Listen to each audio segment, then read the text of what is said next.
রেলের জায়গায় বসবাসকারী বস্তিবাসীদের উচ্ছেদ এই নোটিশ দিয়েছে রেল কর্তৃপক্ষ। সেই ঘটনার প্রতিবাদে আজ রামপুরহাট শহর ইনস্টিটিউট ডেপুটেশন জমা করল রামপুরহাটের রেলের অ্যাসিস্ট্যান্ট ইঞ্জিনিয়ারের দপ্তরে।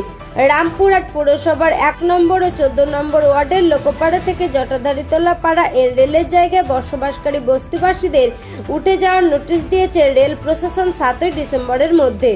এই উচ্ছেদের প্রতিবাদে রামপুরহাট শহর ইনস্টিটিউটের তরফ থেকে রেলের অ্যাসিস্ট্যান্ট ইঞ্জিনিয়ারকে একটা ডেপুটেশন দেওয়া হলো। যদিও আজ রেলের অ্যাসিস্ট্যান্ট ইঞ্জিনিয়ার উপস্থিত ছিলেন না, তাই তার দপ্তরের দায়িত্বে থাকা অধিকারীর এর হাতে এই ডেপুটেশনটি তুলে দেওয়া হয়। রামপুরহাট পুরসভার 1 নম্বর ও 14 নম্বর ওয়ার্ডের বাসিন্দাদের অভিযোগ, তারা রেলের জায়গায় দীর্ঘদিন ধরে বসবাস করছে। তাদের আগে বসবাসের জন্য বিকল্প ব্যবস্থা করতে হবে, তারপরেই তারা এই রেলের জায়গা ছাড়বে। তাদের দাবি, রেল কর্তৃপক্ষ না মানলে আগামী দিনে বৃহত্তর আন্দোলনে নামবেন বলে জানিয়েছেন তারা।